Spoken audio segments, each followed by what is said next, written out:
It makes you question your thoughts. It makes you question your reality. And the more you get put in this position, the less in control that you feel. In today's episode, it's all about how to respond to a gaslighter. Welcome to the Jefferson Fisher podcast, where I'm on a mission to make your next conversation the one that changes everything. If you enjoyed learning tools to improve your communication, I'm going to ask you to follow this podcast. And if you would, please like it, give it a star, or leave a review. As always, if you have any topic suggestions, then just throw them in the comments. I also want to let you know that my new book, The Next Conversation, is officially out for pre-order, and the links are in the show notes. The next time that someone tries to gaslight you, here's what I want you to do. Number one, if they say, I didn't say that, instead of chasing it and saying, yes, you did, or then what did I say? Which allows them to manipulate the narrative. You're going to slowly respond, that's what I heard. That's what I heard. It doesn't allow them to flip any message, and it keeps you in a position of strength. Number two, if they try to personally attack you and say things like, you're crazy, you need help, you're going to calmly respond, I need someone who's helpful.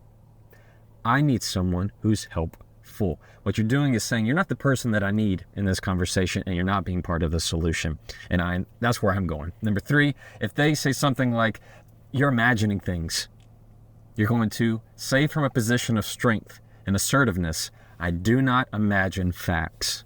Here's where you can get almost a little bit indignant. I do not imagine facts. What you're saying is, I know exactly what happened. I know what my facts are, and I'm not coming away from it. And before I continue, I want to make sure that I give this disclaimer. All right, I'm not a psychologist. I'm not a therapist. If you have legitimate questions about gaslighting, feel free to ask them. I'm going to tell you what I know it to be and what I've interacted with in my line of work in the legal field. Gaslighting is a term that can be thrown around way too easily. Okay, it seems to be a very easy replacement for somebody who just simply disagrees with you that you don't really like. That's not it. So be careful with that term. Gaslighting is a much more serious issue, and the goal of it is to make you question your reality, to make you question who you are and how you make judgments and decisions about things. And a very simple example, let's say you and I are sitting across from each other, and I start tapping my pen, and then I stop. I start tapping my pen again. You go, I need you to stop. I go, what are you talking about? You were tapping your pen. I said, no, I'm not. No, I wasn't. I've never been tapping my pen. And I tap it a little bit later. And again, I denied. I said, you're just making things up. You're imagining things. Over time, that's a very elementary example, but in a bigger scheme of things, things happen that somebody is seeing and you're noticing, but they deny it, deny that anything happened, and they start to make you feel bad about yourself, that you're wrong in your decision-making, wrong in your memory, and then that you're just a person who feels very unsure about who they are in their reality, make you question everything, make you question the veracity, the truthfulness of things. And it's a way to manipulate you to form control. If I were to say to you, everybody thinks you're crazy, and I hate to tell you this, but like all your friends, they hate you. Like nobody likes you. And I do that from a position of, I'm the only one that can tell you this. I'm the one that really cares about you, when really all I'm doing is isolating you. Gaslighting is meant to question your reality. So anytime you get into an argument where you're thinking, I know this. I know that that's not what happened, but this other person is totally denying it. It's a way of lying, but it's even more serious in that they're forming the lie to twist it to paint a picture of what they want you to see versus what the truth actually reveals. All right. And so that's the difference. And it's one of the most corrosive things I think can happen in an argument. So in my line of work, I often see people who attempt to gaslight in depositions under cross-examination, because it's a very high stress, high conflict environment where I'm asking them questions. And often when somebody is caught in a lie or caught in a situation where it's not putting them in the best light, the most cunning, the best liars will attempt to gaslight the situation. And this is what it sounds like. They will go, okay, oh, wait. Let's go back. That's a key phrase right there. Let's go back. And they want to go to the very beginning of the timeline to them. And they want to go, okay, this said this, and he said this, and she said this. And they want to construct the narrative totally on their own. And it's like they're rewriting history, where I have the facts. I have the records. But yet they are starting to just lie. And you can tell they just drop little lies over time to where at the end result, they expect that the only answer I could possibly have is that they're the one that is the most righteous. They're the one that is the most justified, that everything they've done is rational and reasonable, when really they are just digging a hole and asking me to fill it. This is what I mean. Often gaslighting is, the way I picture it is, they dig holes and then kind of trick you, entice you into filling it. So they'll say some kind of lie, and then you get really defensive and go, that's not what happened. No, nuh-uh. And they go, okay, well, what happened? And they're asking you to just pick up a shovel and put the hole back in it. And then they go to another lie. And you go, no, what are you talking about? And you pick up your shovel and you start filling another hole. So all they do is just go around where you're losing control, like a cat and a laser pointer, that they're holding the laser pointer all over the wall in the different areas of the room, and you're the cat just chasing it from point to point to point, not seeing that it's all about control. It's all about control. The more focused you are on constructing your own bridge, the more they're making yours fall apart without you even seeing it. So the key overarching message when it comes to gaslighting behavior is the less you say, the less they can control, the less they can do with it. That's why for them, bringing up the past is really just their playground, because they can construct the history of it in a way that puts them in the best spot and you at the most disadvantage. And so whenever you feel like I feel like I'm just chasing accuracy over miscommunication, over inaccuracy and inaccuracy, it's gaslighting, manipulative behavior. And some of the biggest things to watch out for is talking about the past. And I can't tell you enough. When you get in those situations, you need to say less. Yeah, very short sentences, because it gives them less to play with. That's why when I give you these little phrases to use, they're not big explanations. They're short. That's what I heard. That's what I heard. I cannot imagine facts. Little things that once you say them, they can't really do anything with them. And your response when they go, oh, and they get all frustrated, is just you repeat them.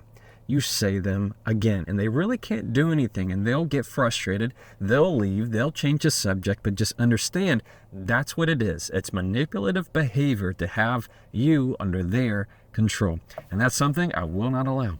We're now at my favorite part of the podcast, and that's where I get to read a question from a follower. Those that are part of my newsletter are able to ask me questions, and I'm able to answer them. So if you're not part of that newsletter, I highly encourage you to do so and ask me a question. All right, I am honored to say that this segment is sponsored by a company called Cozy Earth. And the reason why I said yes to Cozy Earth as one of the first sponsors of this podcast is because I actually use their stuff. I use their products. Their sheets are on my bed right now. I am a terribly hot sleeper. I just radiate heat, I feel like.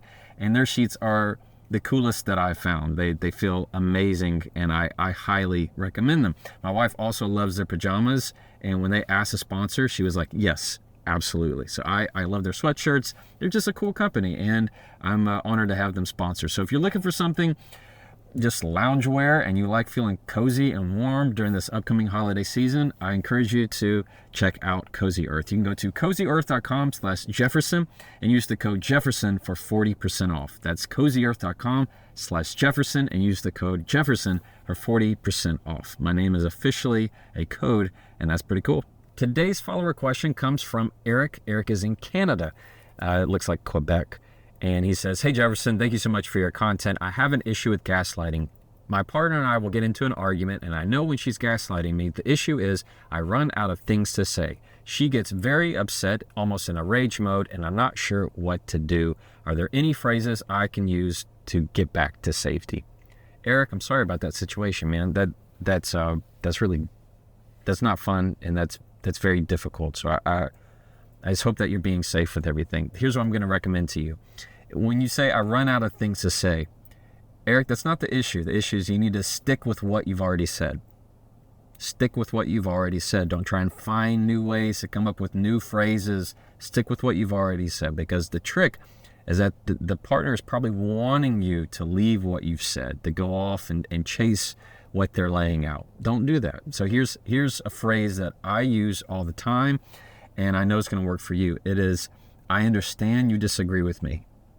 I understand you disagree with me. So say you're in a bad argument, she begins to gaslight you, and you can easily respond with the phrase, I understand you disagree with me, period.